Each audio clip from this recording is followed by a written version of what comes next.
And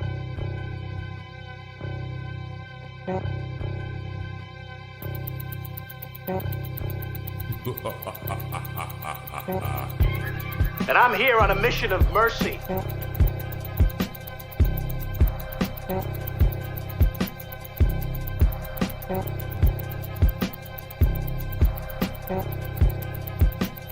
Money's out there, you pick it up, it's yours. You don't, I got no sympathy for you. Do I have your attention? Do I have your attention?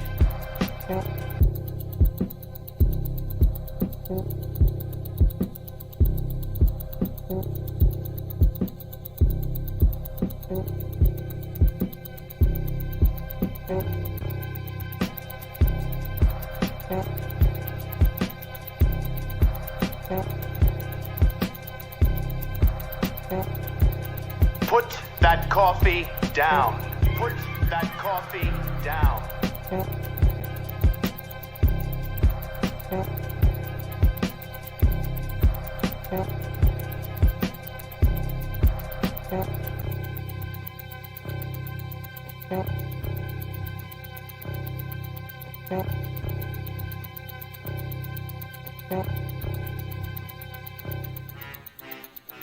That's my name.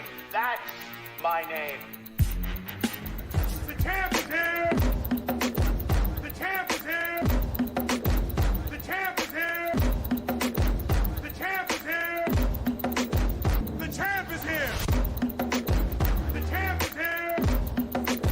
The champ is here! The champ is here! The champ is here!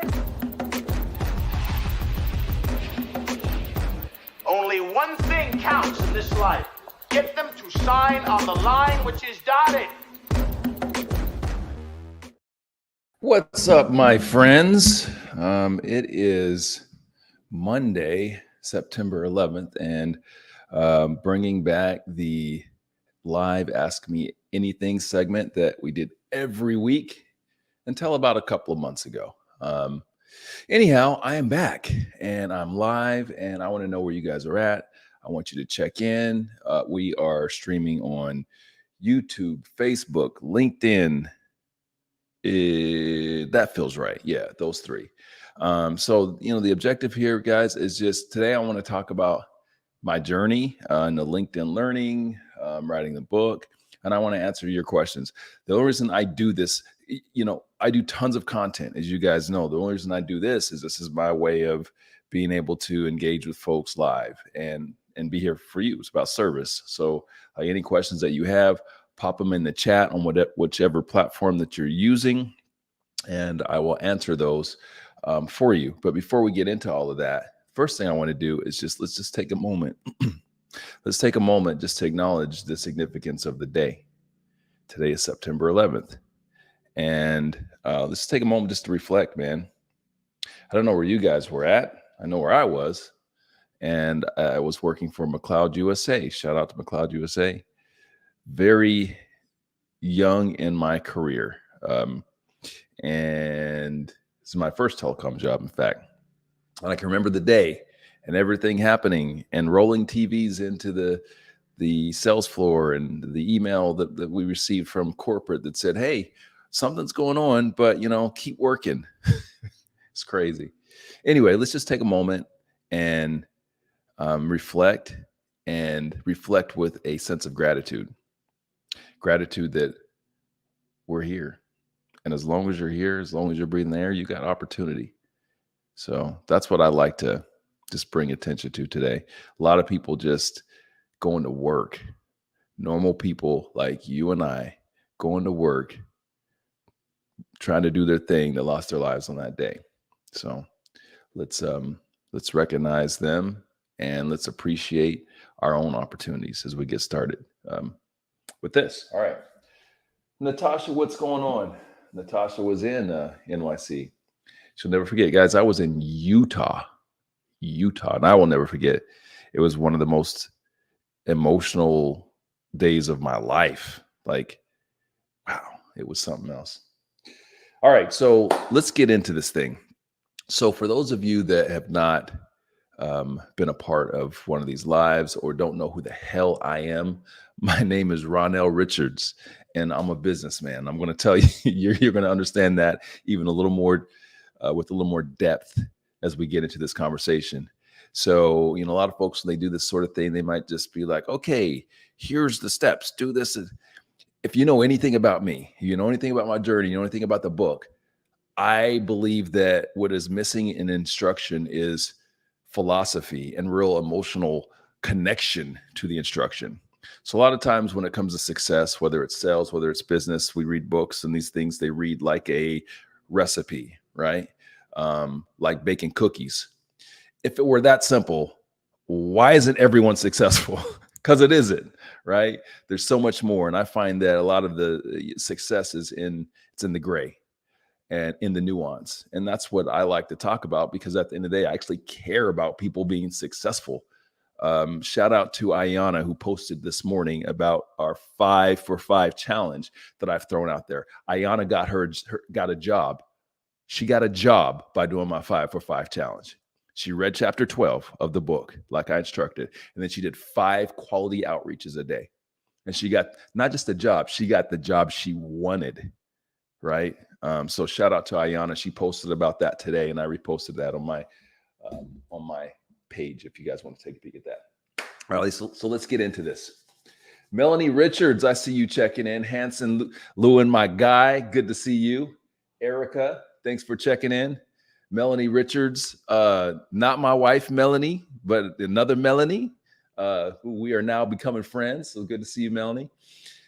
So let's start this thing with, I want to give you guys some context, okay, before I talk about the journey and how I've gotten to where I've gotten today, and where you can kind of, where hopefully it inspires you to do your thing. So let's get some context. First thing, a lot of people don't know everything that I do. So I'm just going to go through, I've written down, and I'm sure I'm missing something, but I've written down my roles and responsibilities so you guys know. Okay, let me read this here. So first and foremost, number one role, father. I'm a father, I'm a husband, son, brother, and uncle, and it is in that order.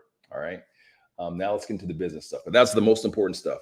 And I say that because if home isn't right, nothing's right.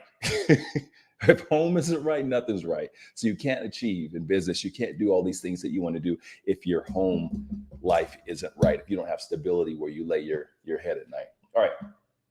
So in terms of titles and jobs, here we go. Are you guys ready for this? As I was writing this morning, I'm like, Jesus Christ, for real. Anyway, all right. So I am the founder of Business and Bourbon, Events and Experiences. If you don't know what that is, now you know. Go check it out, businessandbourbon.live. I host the Business and Bourbon podcast, the Voices of Distilling show, the Shut the Hell Up and Sell podcast. I am the president of IBA Consulting, president of Ronell Richards LLC Consulting, managing partner of FYA Consulting and Richards Investment Group. I am a LinkedIn learning instructor. I am the chief revenue officer of the American Distilling Institute, managing partner of IBA LLC. Jesus Christ. Author of Shut the Hell Up and Sell. I am a keynote speaker, host, professional host, panelist, sales workshops, board member for Exposure, corporate influencer and endorser, and all those things that I just mentioned to you guys, they all pay money. Okay, I make money on all those things. This year, I have a check. I have checks for with the exception of Exposure, because that is a nonprofit. Shout out to Exposure. So when I say this thing, I'm a businessman. Y'all know what I'm talking about. I am truly a businessman. It's deeper than just some words. All right. And through those organizations, I got about roughly 25 people that are behind the brands, right? Behind those businesses that get paid monthly from those businesses, right? And some of them are hourly, some of them are retainers, some of them are contract, but they're about 25 people that are behind this space. All right. Context. So now let's take a step back. 2016. So in 2016, I'm killing it. By all accounts, if you're outside looking in, it's probably the most successful year that I've ever had to that point. I'm running a very successful company, right? And I'm going to put a number to it. I don't like to get too specific, but I'm gonna put a number to it because it matters. I'm running a very successful 7-digit company, right? Which I throw that out because it matters. I see a lot of romanticizing in entrepreneurship, a lot of BS in entrepreneurship, and people that have never actually done that make it sound like it's easy. It is not. It is very difficult to take something from nothing, a concept, and grow that to a 7-figure business. It actually took me 5 years to do it with that company. And it was very difficult. Anyway, so at that point in time, running that company that I had started 12 years before, I just built my dream house. This house, just built my dream house. We're in our dream office. For any of you that are entrepreneurs, over the last 15 or so years, what's that office that you envisioned? That's what I did. So we're talking about polished concrete floors, big screens on all the walls, writable walls, game room with video games and table tennis, and weekly we did Kung Fu Fridays for Kung Fu movies. We had yoga and everything. That was my dream, and I made that happen in 2016. We're running a business that I had no debt at the time, no debt, and we had great cash flow. So things were great. So 2017 happened. And in 6 months, our cash flow was gone. I had accumulated significant debt, and I had to close the doors. That's what happened in 2017. So when you guys were reading the description of this, and I'm sure my marketing team, I hate saying the word bankruptcy, but it is what it is. Shout out to my marketing folks. Almost bankrupt to where we are today. That's really where I was at. So in July of 2017, I'm talking to my attorney, I'm talking to my accountant, and I am in the worst place that I have ever been. And that's real. And so on another occasion, on another day, I'll share the details of that. Right now, it's not so much about that. I just want you guys to have context so you know where the starting point is to get to where we are today. So that's where I was at in 2017.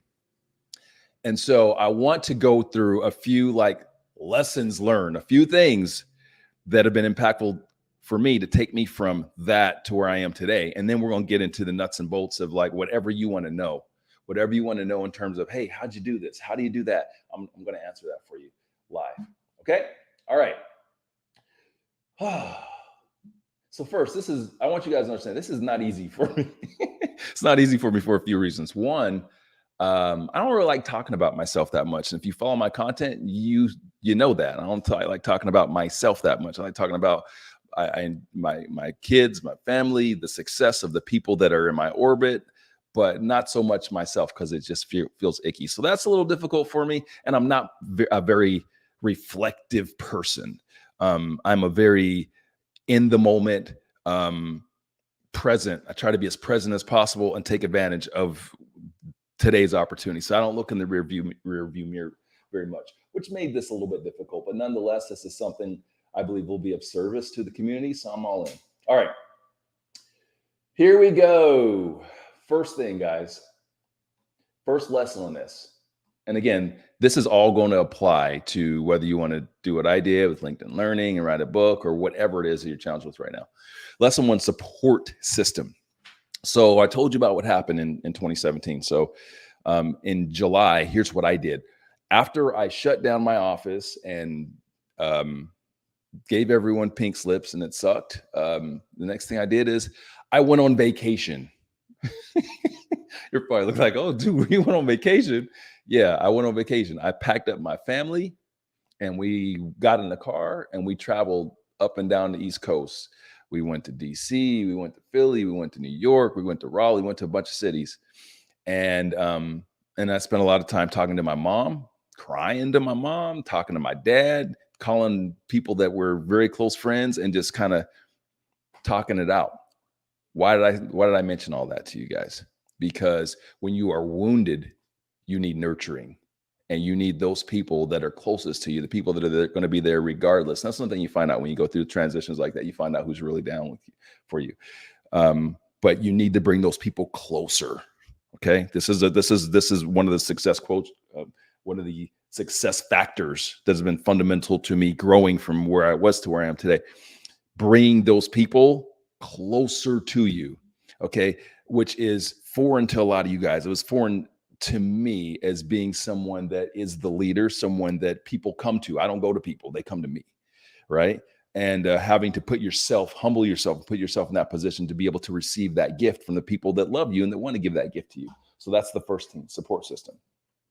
Second lesson, I call this Rumi. And this is for those of you guys that are familiar with Rumi, Google, anyway. And there's this Rumi quote that has always stuck with me. And it is, as you start walking, the way appears. So, and again, hang in there with me, guys. This is all part of the journey to get you from where I was and where many of you might be today to where I am today. So what that quote means to me is that you don't always know the destination, right? You don't always know exactly where your success is going to lie, but you have to be committed to the path and committed to walking a positive path towards success, and then just be open in terms of what the universe, what God, whatever, however you believe, presents to you.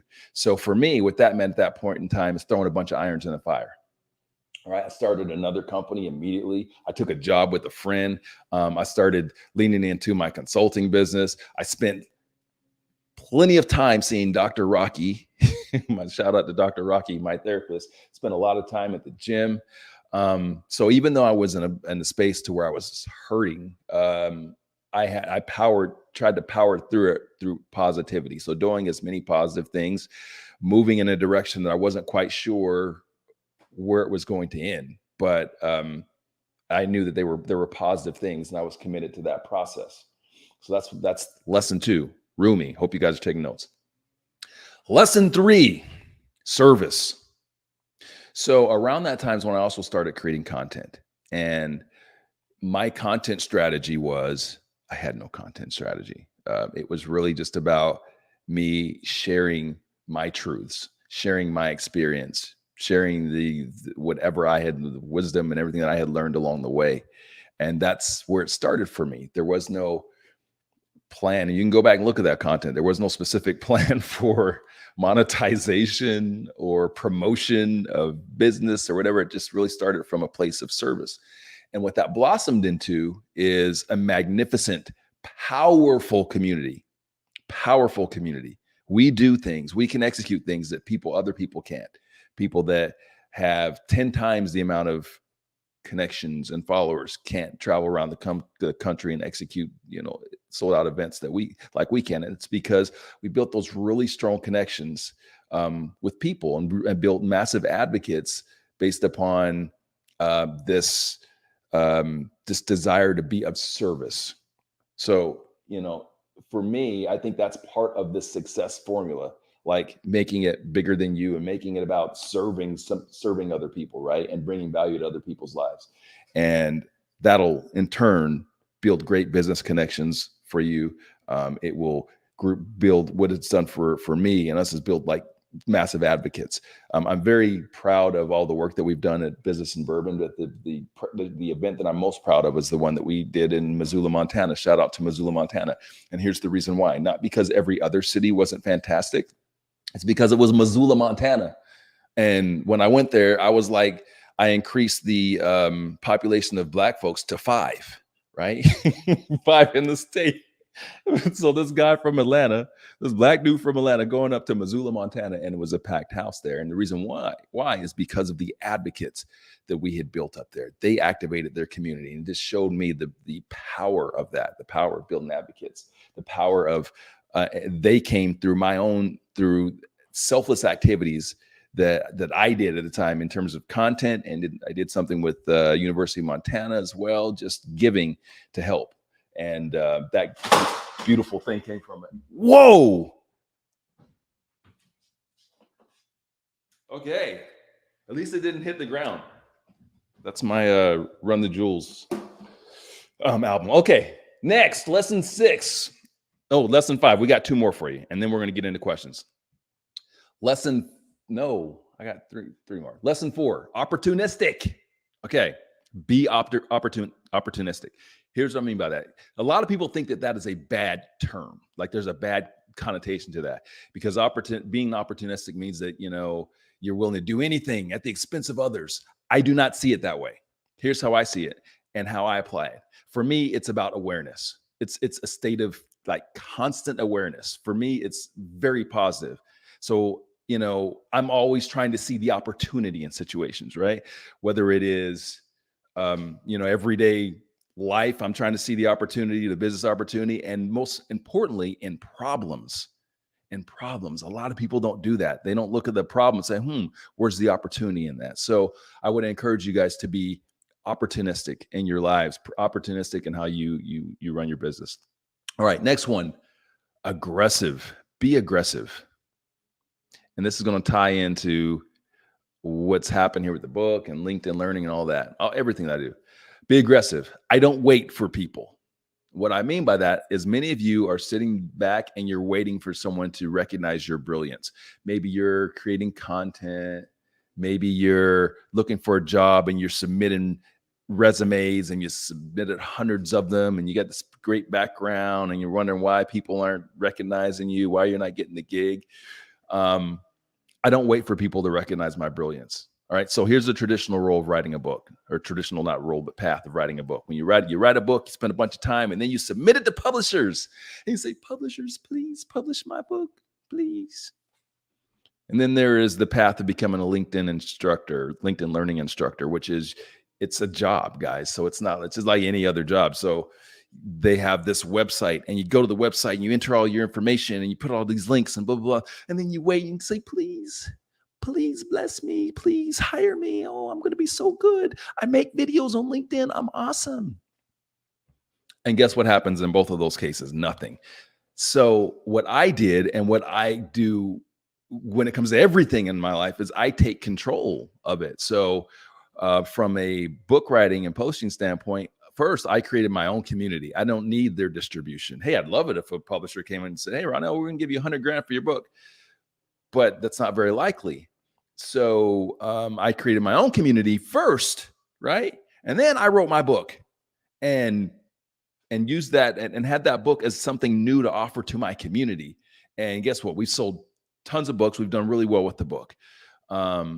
Again, more of an aggressive approach, right? I created it. I'm taking it to my people. I self-published it. LinkedIn Learning, it's very much the same thing.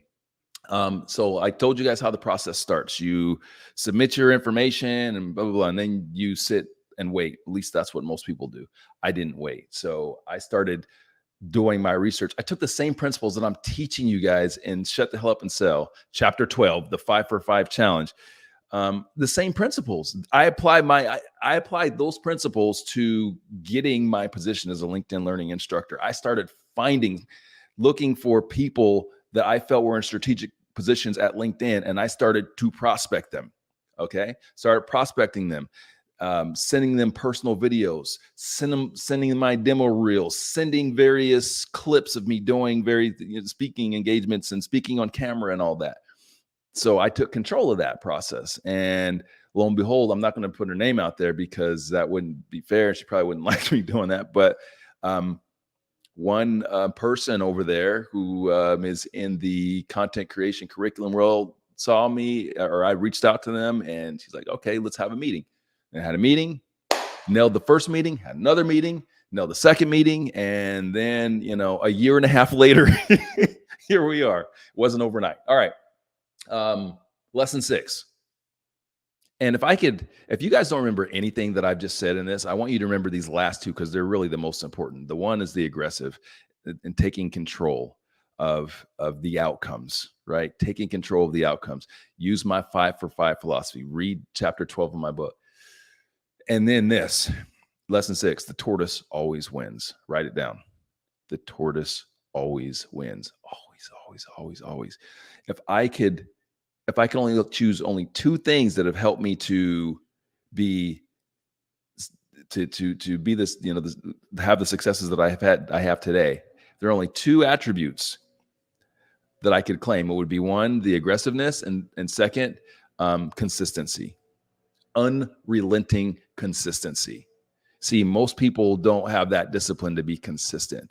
every day, every day, every day, every day, every day. So you got to never stop and always keep moving. Like the hair goes in bursts, and most people are built to be hares. Burst. Okay, look at all this activity. I'm doing stuff. Look at me. All right, I got all these followers. Okay, and then they stop. The tortoise plots along every single day, right? Like this year I was named one of the top 50 influencers in the technology channel. And the reason why is because I'm everywhere every day. That's it. It's consistency. Boom, boom, boom, boom. So those are the key things, guys. Be aggressive and be consistent. All right. That's it. That's the lessons I wanted to impart. Now let's get into this. Let's get into some questions.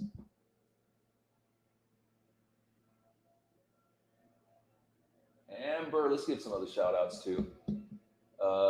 Amber, Jason, what's going on, my guy?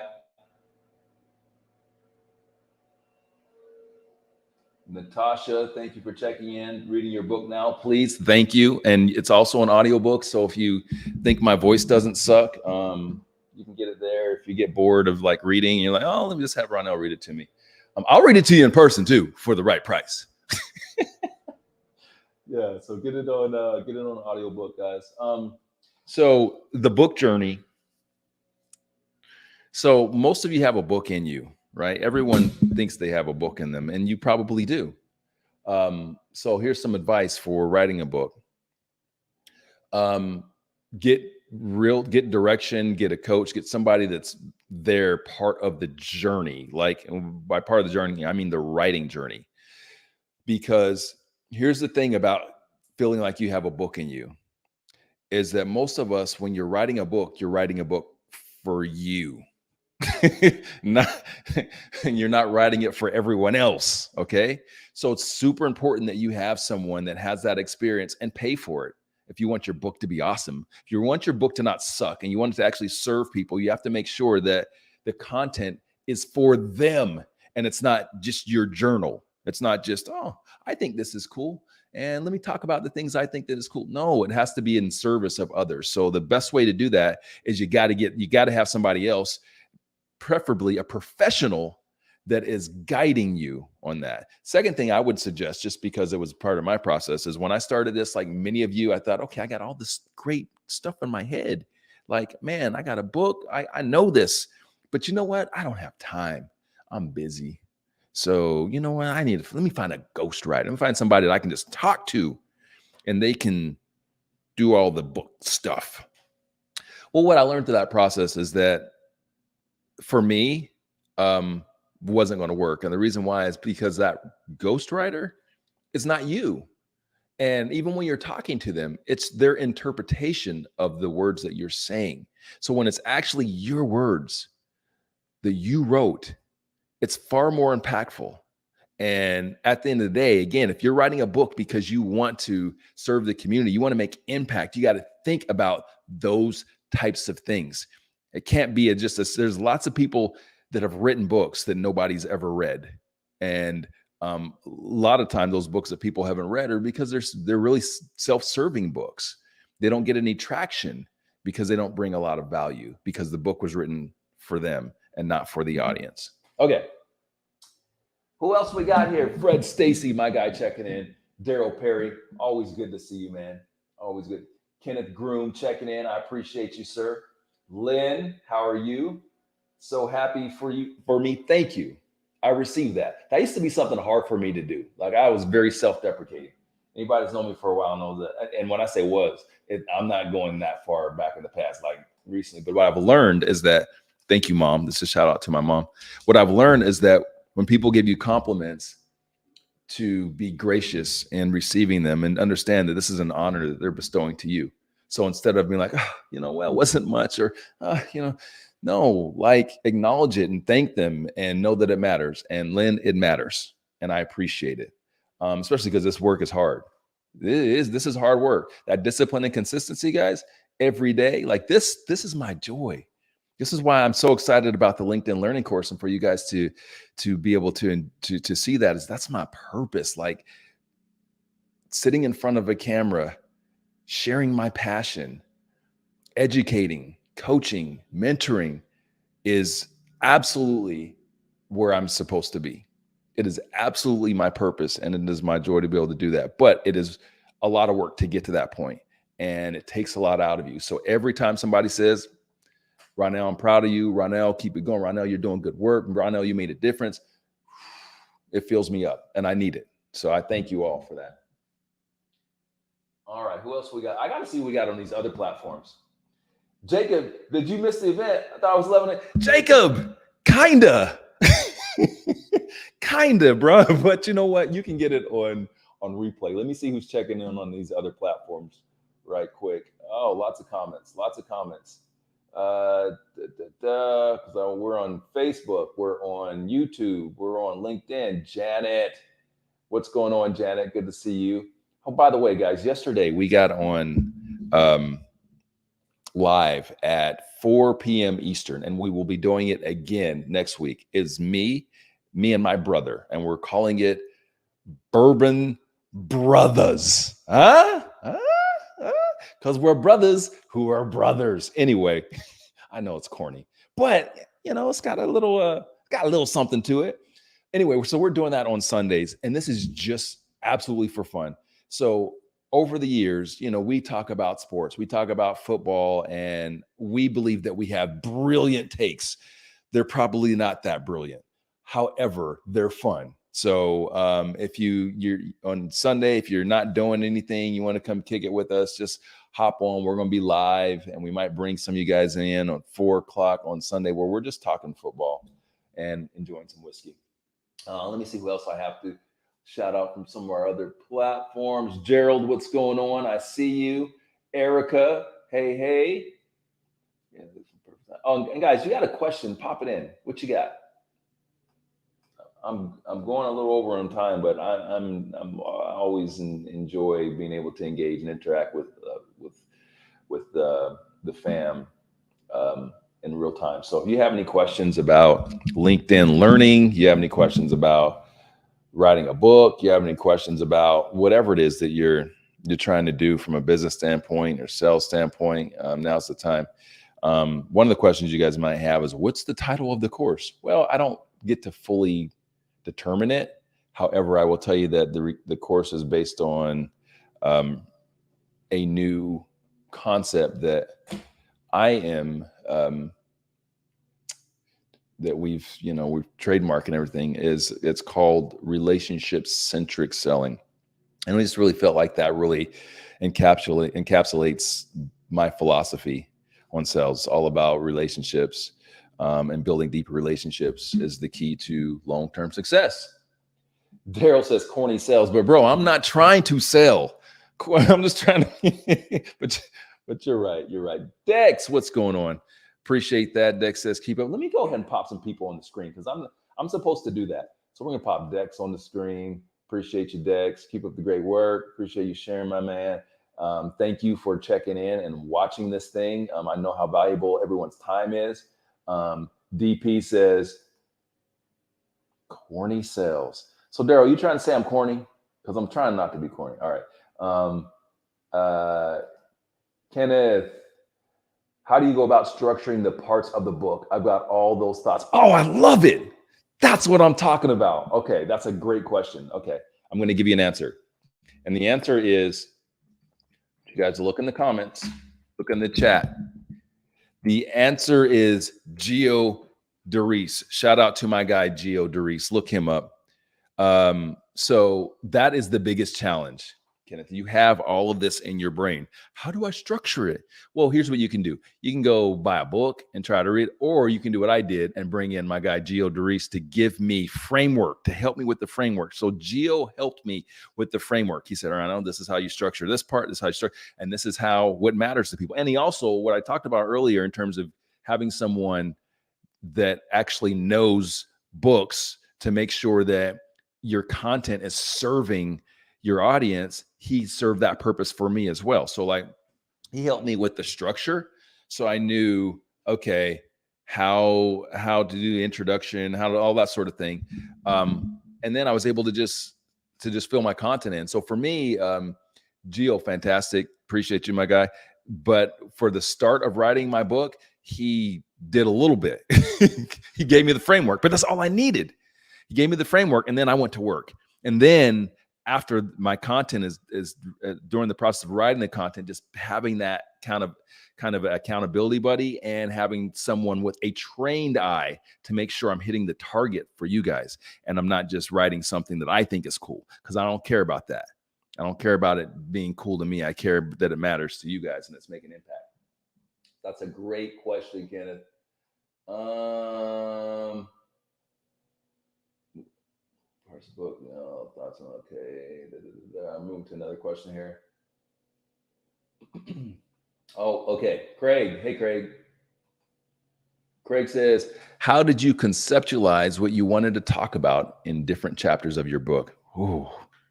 So I'm just I'm a creative dude, Craig. And what I learned I learned something about me as in the process of writing the book. I never thought that I was much of an artist because I didn't have like traditional artist type talents. Like I'm a horrible drawer and all those sorts of things. I know I can't play an instrument, all that sort of thing. However, through the process of writing this, I just learned more about myself. I learned that I'm a pretty creative dude. Like this is my art. Like business is my art. Sales is my art. And so it actually was kind of easy for me as I really what I wanted to do in the book is I wanted to connect people to stories. I wanted to use storytelling as a way to better educate people and to get them to execute the kind of the more tactical part of the book. And so I thought, okay, I want to tell stories because that's what I'm good at. And I want to give tactical execution. I want people to have strong takeaways. I don't want it just to be stories and theoretical. I want the stories to help people to understand, to be able to connect emotionally. Then I want some tactical so they can execute. And then after writing chapters, I mean, it just actually, the title came to me like before I even started writing, because it was just, it really, Craig, it was like, we talk too much. And what it's, again, writing the book was really introspective, and it helped me to even understand myself some more. And as I was thinking back on my career, thinking about my own failings, and most of it was because I talked too much. I thought I was more important than the customer. I thought I was more important than the prospect. And what I learned over time is that wasn't right. Like I thought I was more important, and then I also thought I was a mercenary. So like, I'm more important. I'm going to make you bend to my will. You're going to buy this shit whether you want to or not. And then I'm on to the next one, which can make you successful. I was very successful. For a very short period of time, it'll make you successful. And then you're on that same hamster wheel every single month. And what I learned after starting my own company is that, no, that's not the key. The key is you got to build these deeper relationships. So I felt like nothing summed up the overall philosophy more than shut the hell up and sell. Because you got to shut up more. You got to listen better. Not just, and again, for you guys that haven't read the book, I wanted to be more,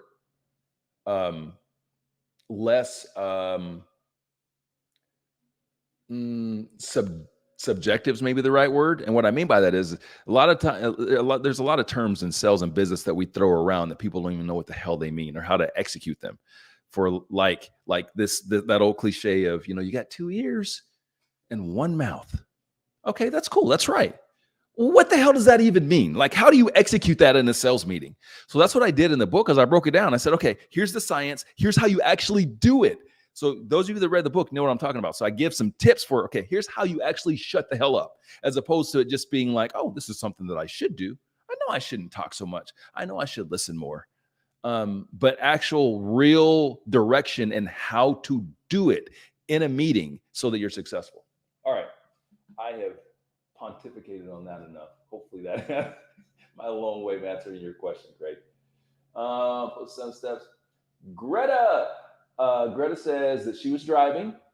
Can I please post the 7 steps? Yes.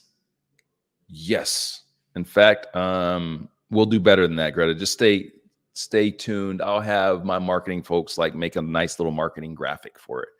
So if you guys are watching, Carolee, Derek, Kaylee, if you're watching, let's create a marketing graphic out of that. So we'll create a nice graphic for it, and Greta will release that later this week. So guys, make sure that you're following me. Hit the little bell on top of my profile so you know when I'm going to do stuff. But we'll have that up by 7 because I'm sorry, by Thursday latest, because I want to have it. I mean, it's cool to have it in the post, but I'd rather have it in a nice, clean little marketing piece that you can download and save it as a screensaver or whatever works for you.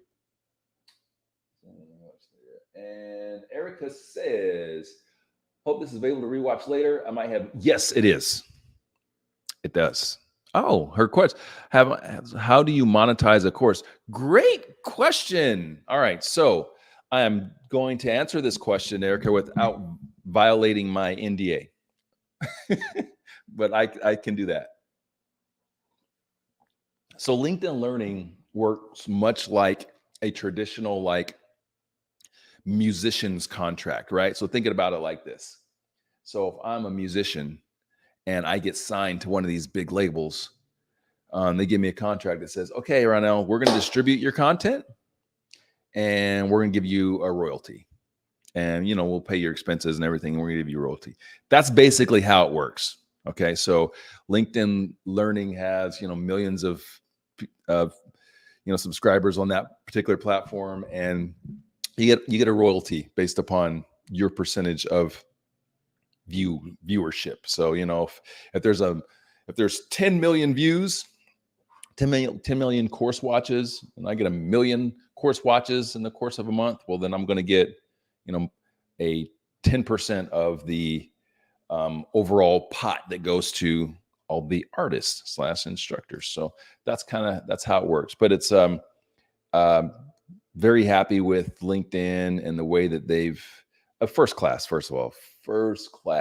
Like my experience, and I've been on sets and things a lot. My experience on set with them was amazing. Like they are truly committed to creating the very best content, and truly committed to creating the highest quality content that people will watch. Like they care about that a lot. So like all the little details, they're on top of, in terms of the content, in terms of how I'm presented. And I mean, the experience was awesome. We had a crew of, so just so you guys know, like on my particular, this course that'll be coming out here in November,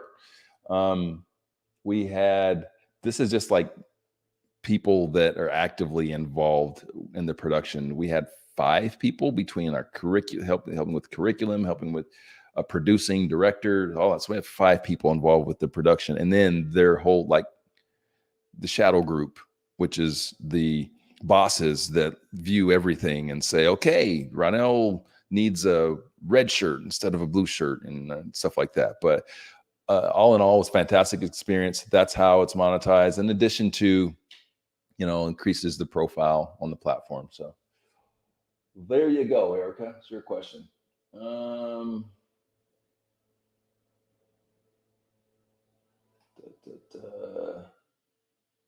What else? I love that one, story about the gold watch. Craig likes the gold watch story. If you guys want to read the gold watch story, go to shutthehellupandsell.com.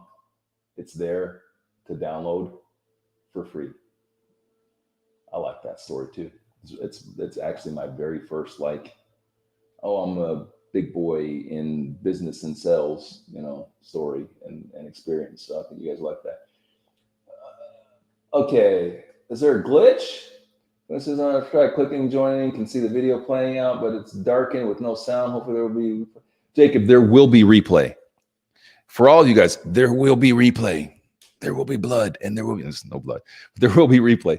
You can go to, we're on 3 different platforms. So you can go to, and multiple places on those platforms. So you can go to Business and Bourbon's Facebook profile, my Facebook profile, LinkedIn, my LinkedIn profile.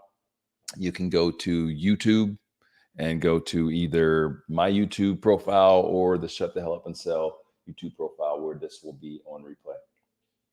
And another question, Mark says, do they own it like a record label, or can you license it out? They own it. So no. Yeah, they absolutely own it. And I mean, rightly so. They spend a lot of time and a lot of money in creating it. So yeah, they do own it. Now, when I say own it, I mean there's certain like content. The content's mine, but like the in terms of so if I want to talk about some of the stuff that I talked about on that course on another platform or another course, there's no problem with that. But that all of that content, that course, 100% theirs. And there you go. All right, we went over a little bit. I appreciate you guys hanging out with me. This is always fun. We're writing. Oh. Make sure I didn't miss any last questions here.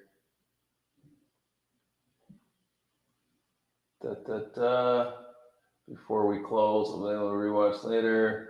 Sorry, guys, I'm just scrolling through questions. Yeah. Hey, guys, do me a favor. If you're still hanging out here, just tell your friends, man. That's it. If you enjoyed this, if you thought that you got some value from it, tell people. That's the best way that one, if you've got something of value, that going back to what I said, one of those success factors, you got something of value, whether it's for me or someone else, share it with people, man. Like there's good vibes from that, like bringing value, making impact in people's lives. That's been the biggest success factor or key. And, me going from 2017 to where we are today is making real impact. Like countless people, and it's humbling, it's awesome, but like that is a catalyst, and just one, building good business relationships for you, building good vibes for you, like, and it fuels you up to be able to apply the consistency and discipline that you need to put to being successful. There you go. There's the connection. So when you're doing those positive things for other people, you're doing it in service, it connects back to help you in those low moments when you're all alone, and you're trudging away in your office and it's just you and there's nobody cheering you on, and you get a little text from somebody, you get a little DM from somebody. The universe has a way of keeping you motivated as long as you are contributing to it. As long as you're putting something out there into the universe has a way of coming back to you. All right, I appreciate all you guys. Thank you for making a quick run through before we go through. Thank you for hanging out with your boy. Have a fantastic week, and peace out.